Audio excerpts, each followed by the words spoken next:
Hey guys, it's the Chad, your C10 truck nerd. Today we're going to be removing the windshield in this 1969 Chevy C10 that we call Dawn of the Donor.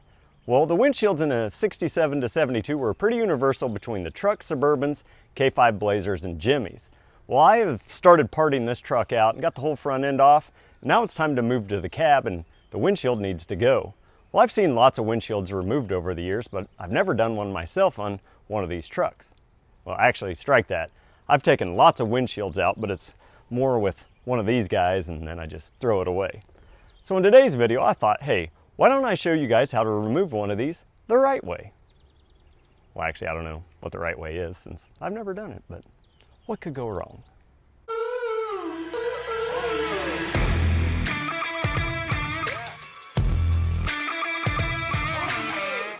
As I've gone through and taken this truck apart, I've been posting a lot of the stuff on the old face base trying to get rid of it because I don't have a lot of room to store things here.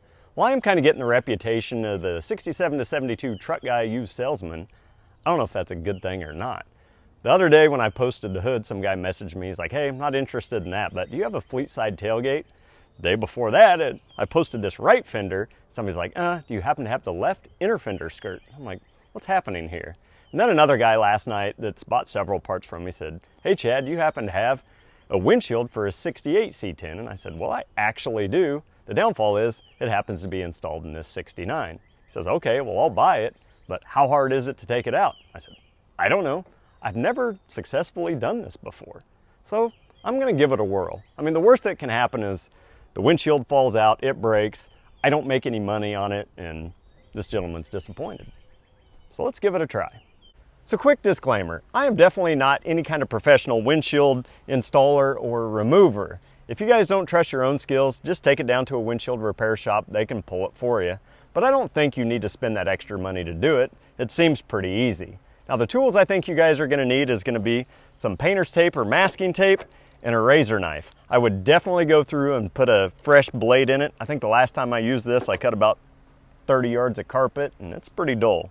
And last, would be some type of protection for your hands. I usually don't wear any safety gloves, but with that sharp of a razor blade and cutting rubber, I just have a feeling it's gonna skip at some point, and I don't wanna lop off one of these digits.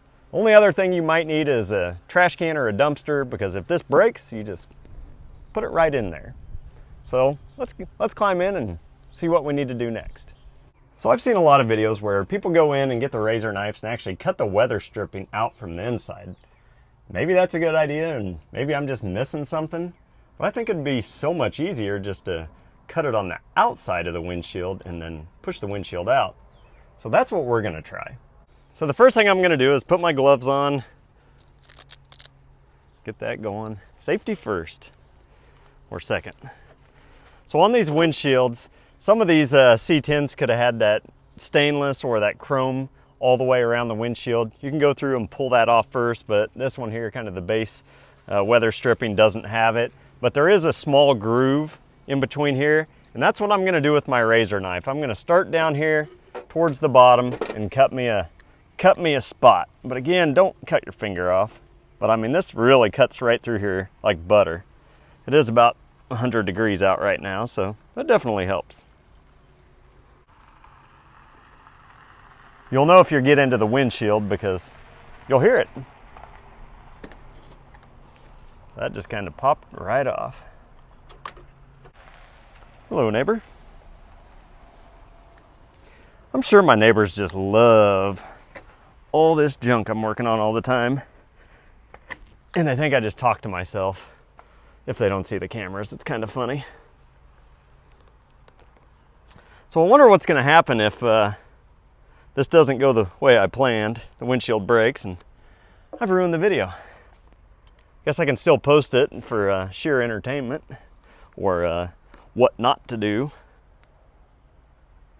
So I'm just gonna keep working my way all the way around this windshield until I get this lip cut and we'll go from there.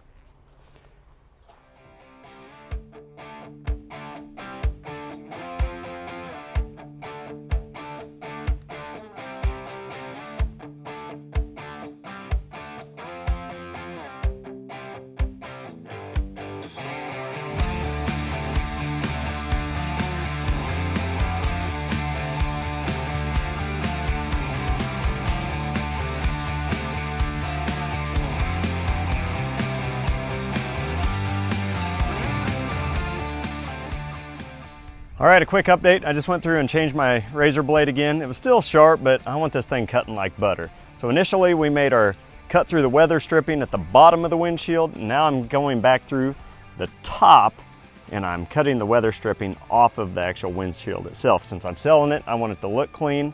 Once I get that all peeled up, I'm gonna come along the sides and the bottom and actually try to get my blade underneath the windshield like I've done here. There's just a ton of adhesive and caulking in here that I'm trying to get cut through. Once I break that seal, then I can push it forward and hope I don't drop it. Well, it's 7,400 hours later and I finally got all this weather stripping cut out. There was just a bunch of windshield adhesive and caulking holding it in as well. So I was able to get the razor knife and come in the back side of the windshield and break that seal, so it's really loose. So I went through and grabbed some tape, taped it up here on the bottom. That way when I bump it from the inside, it just doesn't roll all the way out. Also needed something to protect the cowl here, so I just grabbed the kid's brand new beach towel and put it on a gross oily truck, and that's fine. That way if it does pop out, it doesn't break as it hits the cowl. I am a little nervous to pull this out by myself. I'm afraid one side's gonna drop and it's gonna come off, so I'm gonna run over to the neighbor, see if he can't give me a hand, because I think I already have this thing sold.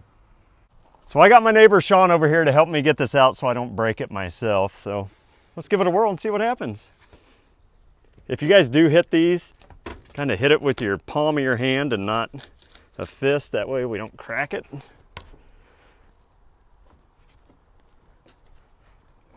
There. Switch. Yeah. Okay. I'm gonna come under it real quick. It's like we knew what we were doing. Almost. We haven't fallen yet. Yeah, we're not done. Once you guys get the windshields out, make sure you inspect the channels, because you run into a lot of this uh-ohs. A lot of moisture can get trapped under that weather stripping. So make sure you go through and make these repairs before you jam a new one in. Well, I gotta say, that was a complete success. For a guy that didn't know what he was doing, it went pretty well. Windshield's not even broken. It did take me a couple hours, which is probably a little bit longer than it would somebody that knows what they're doing, but I did have to wait for a neighbor to get home to help me lift it all the way out. Now you guys can spend that extra money if you want to take it to a shop or even have them come to your house to pull one of these out, but I'm cheap and I don't think you guys need to do that. The way I did it, I'm gonna still be able to go through and make a few bucks, help another guy out and save him probably at least 100 from buying a new one, so it all works out for everybody. If you guys know of any easier ways to pull one of these out, type down the old clickety-clack, and while you're there, hit that like button and subscribe. And make sure you check out my other 67 to 72 videos. I appreciate your time and thanks for watching.